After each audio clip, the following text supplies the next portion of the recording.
My aunt forged my father's will after his death to steal our family's inheritance. She said, family doesn't sue family. But I found the proof, took her to court, and watched karma take her house while my dad's last letter revealed the truth.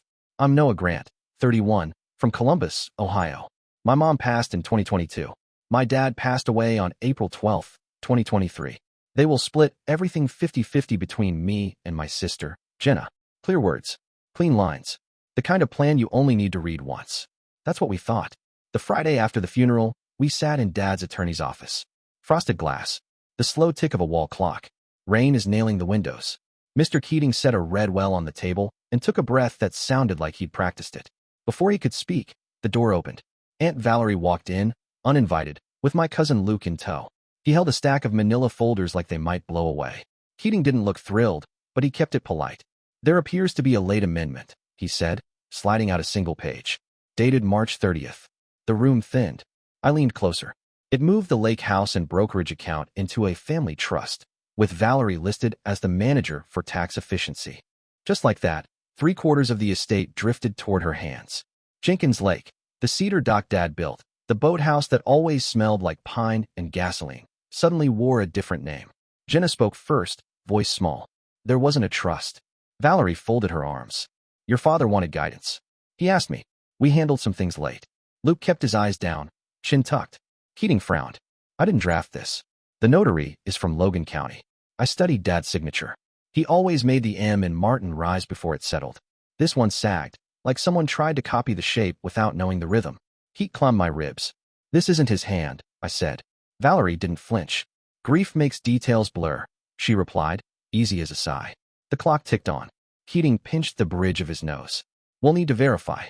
The first crack wasn't in the paper. It was in her story. That night, at 10:42, I sat at the lake house kitchen island. One lamp on. Rain gone. The house was quiet in a way that felt new. I opened Dad's planner to March. On March 30th, he'd written, PT, 8 a.m., then changed smoke alarms. No meetings. No note about Valerie. I took photos and emailed them to Keating. Then I called Jenna. She answered softly. Her kids were asleep. If they forged this, she said, steady, we press charges. The next morning, I drove to the UPS store listed under the notary's stamp. The guy at the counter looked barely out of high school. He glanced at the page, squinted, and pointed across the room. Brenda notarized this, he said. Brenda was sorting padded mailers. She took the document, checked the stamp, then looked again. That stamp is mine, she said, thumb on the seal. But this signature next to it isn't. And my last name spelt wrong on the printed line. She shook her head. I'm careful about that. I don't miss letters in my own name.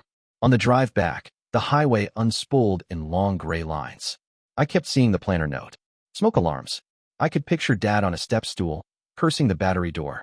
He loved fixing small things the honest way. Buy the part, read the manual, do it right. By late afternoon, I was at Valerie's place, a tidy ranch with a blue door and flags stuck in the flower bed, stiff from the last dry spell. She opened the door before I knocked twice. Luke stood behind her like a shadow. I held up the copy from Brenda. Explain the misspelling, I said. Valerie's mouth tightened. Clerical error. Luke swallowed. We were only helping. Helping who? I said. Because Dad wrote change smoke alarms that day, not sign a trust. Valerie stepped closer. Your father owed me. I took care of him after your mother. If you push this, attorneys will eat you alive. Family doesn't sue family. She wasn't warning me. She was measuring me. Monday at 9 a.m., I filed a probate contest. I attached the planner photos and Brenda's statement. Keating moved like he'd been waiting for the green light. Subpoenas for phone records, the store's camera footage, and Valerie's emails. That night I stood on the dock. Wind combed the water into thin lines. Jenna texted, proud of you. Don't let them take our summers. I texted back, they already took enough. 2 weeks later, at 7:12 a.m., Keating called. We pulled the UPS footage, he said. Valerie came in at 4:53 p.m. on March 31st with a blank form. She left with it stamped. No sign of your dad. At 5:15 p.m., I parked in front of Valerie's blue door again. The flags in her flower bed barely moved. The sky held that dull evening light that makes everything look tired. She opened up before I could knock twice. Luke stood behind her, hands jammed in his pockets like he wanted to hide them. I held up the copy from the UPS store. Your notary line is misspelt, I said. Brenda confirmed it isn't her signature. Valerie's mouth flicked tight. Clerical error. She said it smoothly, like she'd practiced. Luke nodded along, eyes on the floor. We were only helping, he added. Helping who? I said, because Dad's planner says he changed smoke alarms that day. I kept my voice even. He didn't meet a notary. He didn't meet you. Her tone went hard. Your father owed me, she said. I handled things for him after Elaine. He told me to make sure I was taken care of. She stepped closer. If you fight this, attorneys will eat you alive. Family doesn't sue family. I watched the way Luke shifted behind her, like the floor was warm. She wasn't warning me. She was testing how far I'd go. I thanked her for the chat and walked to my car. She called my name once, then let it go. Monday at 9 a.m., I filed the probate contest. I attached the planner photos and Brenda's note. Keating moved with purpose. He requested phone records, email metadata, and the UPS camera footage. He flagged the supposed amendment and marked it as disputed. That night, the lake was a sheet of gray glass. I stood on the dock and felt the boards hum under my shoes. Jenna texted from her kitchen. Proud of you. Don't let them take our summers. I sent back. They already took enough. 2 weeks later, at 7:12 a.m., my phone rang. Keating spoke without building it up. We have the footage, he said. Valerie walked in at 4:53 p.m. on March 31st with a blank form. She left with it stamped. No sign of your father. I stared at the coffee in my mug while he kept talking about chain of custody and clips saved to 2 drives. When the call ended, the house felt too quiet. 3 weeks after the funeral, he called again, voice lower. Noah, your father's brokerage account moved 6 days before he died, he said. $740,000. The new account name is Grant Family Holdings. Beneficiary, Valerie. He paused. We're tracing the IP on the login. My grip tightened on the edge of the counter. Dad was in the hospital that week, I said. He could barely hold a phone, let alone move money. We'll confirm, Keating said. If the login came from her network, this shifts from probate to criminal. I drove to Jenna's that night. The porch light cast a soft circle on the steps. She opened the door in a robe, eyes raw. On the kitchen table sat school folders, a cereal bowl, and a small pile of crayons. Real life sat next to our mess. She drained it, Jenna said. That account was for Mom's scholarship. Dad planned it for years. We're not letting her win, I said. I meant it more than anything I'd said in months. 2 days later, we faced Valerie in a preliminary hearing. She wore pearls and a calm face. Her lawyer told the judge she acted under verbal direction. He said grief was clouding my judgment. He made it sound like I was trying to pick a fight with a widow, which she wasn't. I leaned to Keating. Ask for the IP logs. He did. Valerie's lawyer objected. The judge allowed it, flat and firm. We waited in the hallway as the clerk worked. The building smelled like dust and old paper. When the result came back, it landed with the weight of a dropped book. The login for the transfer came from Valerie's home Wi-Fi. Keating didn't smile. He just nodded once and wrote it down. Inside the courtroom, Valerie's face went still. Luke's Adam's apple jumped. The judge set dates for the next steps. Outside, the wind pushed leaves along the curb in small runs. No cheers. No speech. Just facts stacked in a line. That evening, I drove home on side streets and let the red lights hold me. I replayed the day. The misspelt notary line. The blank form on camera. The transfer from her Wi-Fi. None of it was dramatic. It was steady and plain. That made it stronger. After that hearing, things moved fast, faster than I expected. Valerie's calm didn't last long. When the court ordered a full financial audit, her tone changed. Suddenly, her lawyer started asking for settlement discussions, which was code for panic. A week later, she called. I let it go to voicemail. Her voice was even, but you could hear the edge. Noah, we should talk privately. Family doesn't need to do this through lawyers. I deleted it without replaying. That night, I drove to Jenna's again. Her house always smelled like coffee and laundry. She was sitting at the table, paperwork spread out like a map. She drained it. Noah, she said quietly. That brokerage money was supposed to start Mom's scholarship fund. I nodded. I know, but we'll get it back. We didn't have to wait long. 2 days later, we met Valerie again, this time in court. She looked put together, but her eyes had lost that spark of control she always carried. Pearls, pressed jacket, the whole image of composure. When her lawyer spoke, she stared at me like I was a child throwing a tantrum. Your Honor, her attorney began, smooth and certain. Mrs. Hammond acted under the deceased's direction. The plaintiff's grief clouds his memory of events.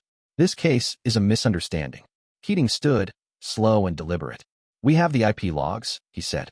The account transfers came from her home network. That landed like a stone dropped in still water.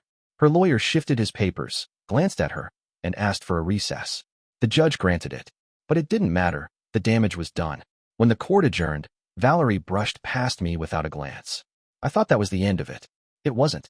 Outside, rain misted the parking lot. As I reached my car, I heard her voice behind me. Noah, wait.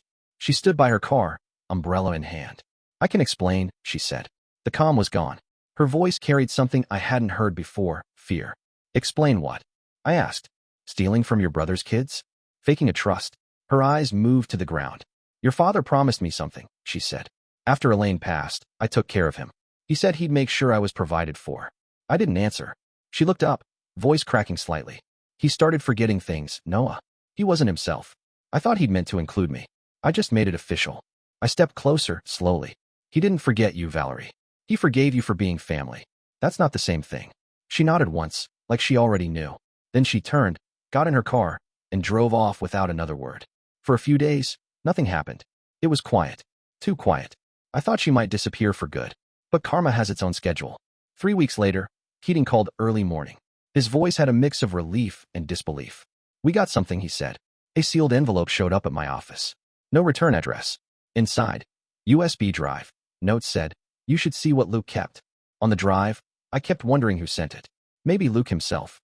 Maybe guilt finally outweighed fear. When I arrived, Keating already had the files open. Screenshots filled the screen. Text messages between Valerie and Luke. Make sure the paper looks real. Use Dad's old signature samples. There were even photos of Dad's signature sheets spread across Valerie's kitchen table. It was over. The DA took the case. Valerie was charged with forgery, fraud, and identity theft. Luke, after turning over the proof, got probation for cooperating. I didn't feel satisfaction at first, just quiet disbelief that it had really come this far. The next morning, Jenna called. Do you think Dad would have wanted her in prison? I looked out over the lake. The sun caught on the water like it was melting gold. He would have wanted peace, I said. And the truth. She didn't answer for a while, then just said, yeah, me too. After we hung up, I stayed by the dock for a long time, watching the wind move through the trees. I realized something then. Money wasn't the real loss here. It was trust. That's the kind of thing that doesn't rebuild easily. 2 weeks later, I got a message from one of Dad's old neighbors near Logan County, a picture of Valerie's house. In the front yard stood a foreclosure sign, tilted slightly in the dirt. She'd mortgaged it to pay legal fees. Jenna texted the photo before I could. Guess she finally lost what she tried to steal. I typed back. Maybe that's justice in disguise. That night, I stood on the dock again. The lake was calm, reflecting streaks of late sunset. The air smelled like rain and cedar, just like when Dad used to sit here. You taught me well, I said quietly. Trust is earned, not inherited. Valerie had forged Dad's will, drained his account, and lost everything trying to keep it. The case was closing, but it didn't feel like a victory. It felt like an echo. Justice doesn't arrive loud. It settles in pieces. 3 months later, the trial ended quietly. Valerie pleaded guilty to lesser charges to avoid prison time. She lost her house, her reputation, and any family that still spoke to her. I didn't feel angry anymore, just tired. The kind of tired that sits behind your ribs. When spring came, I started spending weekends at the lake house again. It still looked like Dad's place. Same chipped porch rail, same rusted tackle box by the door. One evening, I sat there until midnight. The water was still. I could almost hear the old rocking chair creak beside me. Then I noticed something. A small envelope wedged under the floorboard. Yellowed edges, dust thick on the paper. My name scrawled across it in Dad's handwriting. Noah. My hands hesitated before opening it. Inside was a folded letter, written in his clean, careful loops. Son, if you're reading this, I'm gone. I trust you'll handle things right. Valerie has always felt owed something. Don't hate her, pity her. She mistook money for meaning. I've set up one last account. Not for inheritance, but for purpose. It's for the scholarship your mother dreamed of. The details are with Mr. Keating. Keep the lake in our name, and our name clean. Remember, the real inheritance is how you carry our name when no one's watching. I read it twice, maybe 3 times. His words didn't hit like advice. They hit like closure. He'd known.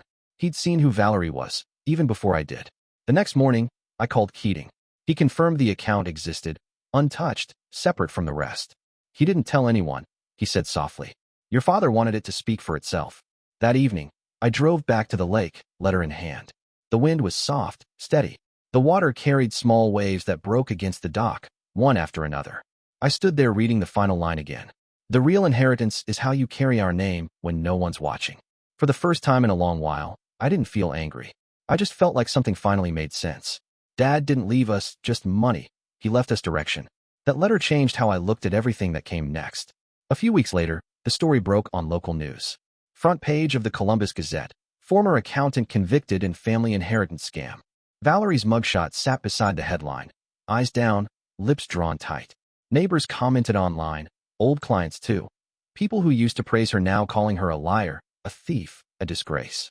It was strange seeing her name in bold print, as if all the quiet damage she had caused had finally become visible.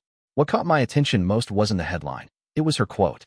Outside the courthouse, she'd told a reporter, "I thought I could rewrite the past. Turns out, it was already written in ink." That line stayed with me, not because it sounded poetic, but because it was true. Some things you can't erase, no matter how many pages you try to replace. Jenna called that night. "Do you think she meant Dad's will?" she asked. "Maybe," I said. "Or maybe she meant everything she ever tried to fix by lying." There was a pause on the line before Jenna said quietly, "Guilt leaves its own kind of signature, doesn't it?" "Yeah," I said. "And hers is all over this." 6 months passed. The lake thawed, the grass grew back, and we finally launched the Martin and Elaine Grant Memorial Fund. The first scholarship went to a quiet girl from Dayton whose essay began, "My father taught me that honesty is wealth." Reading it made something in me settle. At the ceremony, I stood by the dock as she tossed a white rose into the lake, just like Mom used to do every spring. The water carried it away slowly. Jenna slipped her arm through mine. "You think they'd be proud?" she asked. I smiled. "I think they already are." For the first time since the funeral, the air didn't feel heavy. It was peace, but it hadn't come free. Almost a year after the trial, I got a message from Luke. Said he'd been sober for months. Working in construction in Cincinnati. Wanted to talk. We met at a small diner halfway between us. He looked older, not in years, but in weight. "Guilt can do that." I was desperate, he said. "Aunt Val promised me a cut if I helped. I could fix my debts." I nodded slowly. "You made a bad choice. But you did the right thing in the end." He stirred his coffee, eyes fixed on the cup. "Still feels like I burned every bridge." "Maybe," I said. "But you can rebuild, if you stop lighting matches." He smiled faintly. "You sound like your dad." Maybe I did. When I drove home that night, the highway stretched out quiet and empty. I thought about Dad's words again. The letter, the lake, the lessons buried between them. Valerie had lost everything she tried to take. Luke was trying to rebuild what he helped break. And Jenna and I, we were still standing, still carrying the name the way Dad asked us to. That was the real inheritance. Not the money, not the house, just the way we held the truth when no one else would. When I reached the lake house, I sat on the porch with the lights off. The moon laid a pale path over the water, the kind of calm that feels like an answer. I thought about Valerie's words, rewriting the past, and I whispered, almost to myself, "You can't rewrite what was never yours to begin with." Sometimes justice doesn't roar. Sometimes it just settles in quietly, like ripples on still water. And when it finally does, all you can really do is watch and let it rest.